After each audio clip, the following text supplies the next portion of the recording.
Joining me today is Tyler Funk. He is the director and co-producer of the documentary Anything for Fame. And he's here today to talk about the film and the inspiration behind it. Welcome, Tyler. Hello, thanks for having me. Yes, no, the film Anything for Fame, was there another title or was this one that just came just like that? Yeah, honestly, I can't even remember, but yeah, as soon as we started pitching it, that was the title, and it just seemed to capture exactly what we were looking for in the stories we were looking to tell.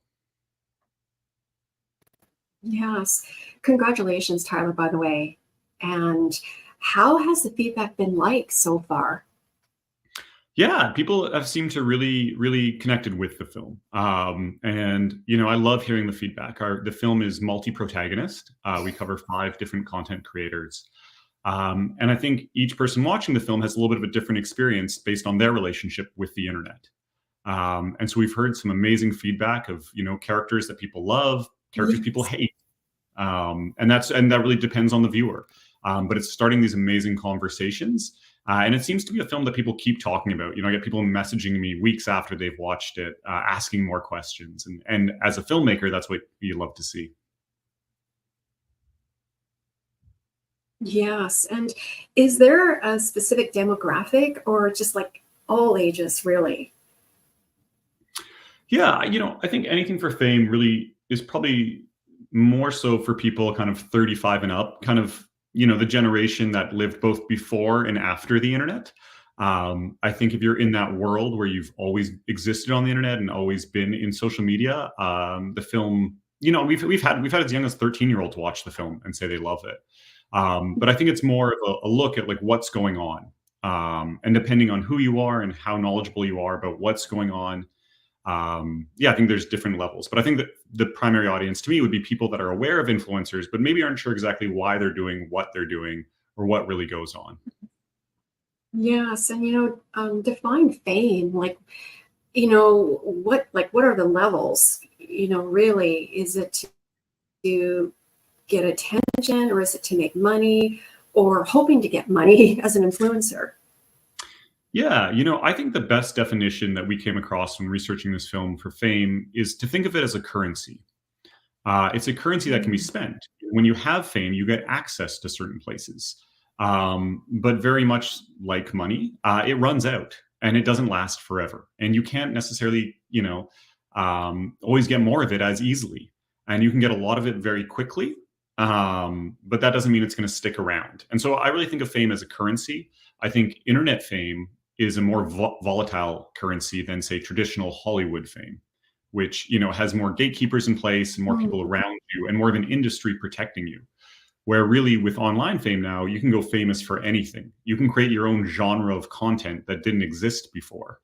And that can be a whole new avenue. And we saw that with certain creators really pushing the envelope of what is or isn't entertainment. Yes. And, it's the platform can control you, or it's best if you can control the platform because it can get really um, overwhelming and too much time spent or trying to create content and maybe taking risk because the film was, I felt it was very, had such a great message. And Tyler, could you please explain that? For sure. We kind of talk about in the film a little bit as fame also as relevance, and that importance that we all have to feel relevant. And I think it's a very human thing to desire fame and attention. And it's not at all a behavior that we should be ashamed of, but we should be asking, what's that about? Why do I feel the need to have this fame or attention? And can I get that from the people around me? Can I connect closer with my friends and family? Or do I need to get it from strangers across the world? And what does that do when you try and chase people around the world to get that fame? It's a very different pressure, and it's going to put you in a lot of situations to do things that you might not do if you were hanging out with your friends and family. The conversations that we see on X or Instagram or TikTok are very different than people would ever say person to person. And we lose a little bit of humanity, I think, sometimes when we don't see a face there and we're kind of just shouting at each other. Yes.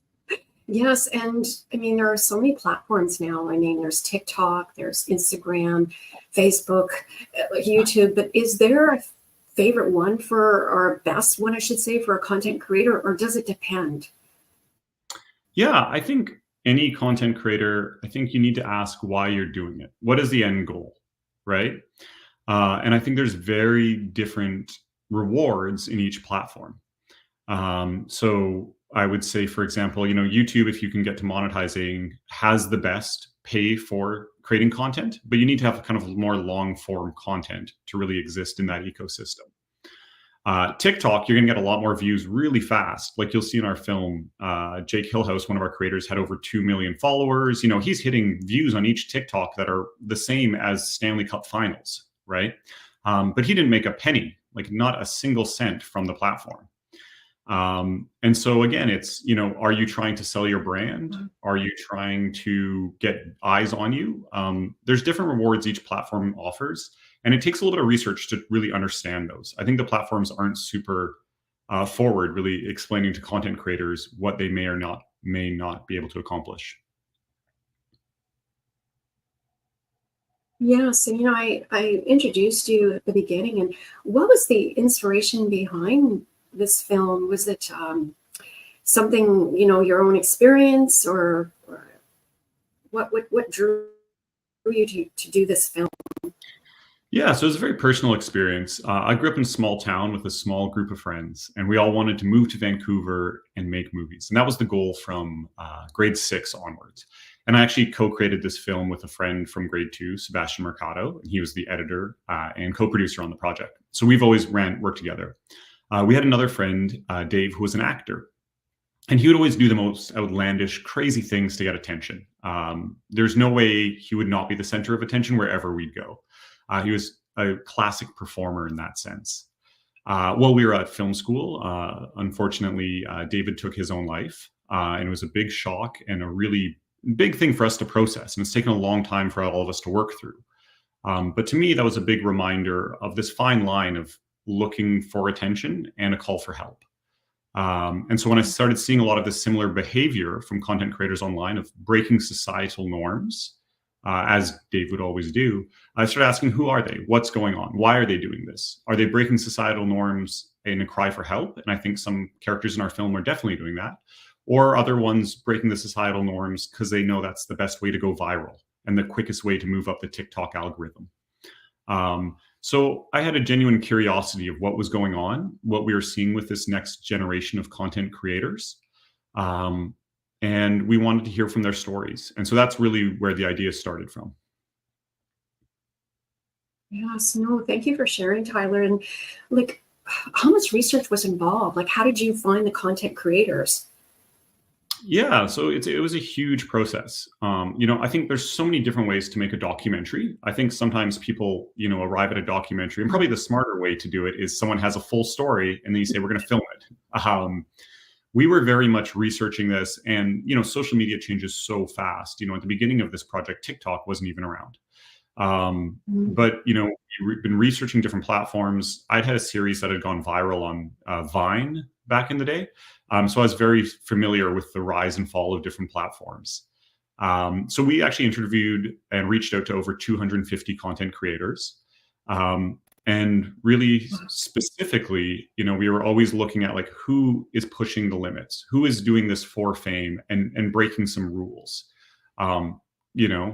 and then from that, we funneled down and we filmed with about 25 of those content creators. And then about 5 of them kind of made the final film. That's wonderful. And who's involved in the film? You have a National Film Board. So please tell us. Yeah, so the film was funded by the National Film Board and the TELUS Fund, and both absolutely amazing organizations. The TELUS Fund has done so much, I think, for funding health and wellness content. And I've worked with them for a few years. We created a series with Jan Arden on caregiving and a bunch of other projects throughout the years. And so they're doing really interesting stuff. And then obviously the NFB is such an honor to work with, just such a legacy in documentary filmmaking. And we couldn't think of more exciting partners to do our first documentary with. So for us, it was a no-brainer to take the project to the National Film Board and see if they'd be willing to go on the journey with us. Yes, and how does it feel to have the documentary on the big screen and it's live streamed on the National Film Board? Like, how does it feel now that that it's there and it's for you to look at and everybody else to get a message? Yeah, it's wonderful. It's always people watching your film, and I love hearing from everyone. We've been getting some great tweets and comments and emails, and we've had live screenings and great feedback, and that's always a really amazing part of the process. But of course, as a filmmaker, I'm also Yes. we almost finished it a year ago. We're also busy working on our next projects because it never Yeah. ends, right? I never think it's just one film. And so we're working on a bunch of other stuff, and I'm very excited though that Anything for Fame is now out there, and people are getting a taste of it.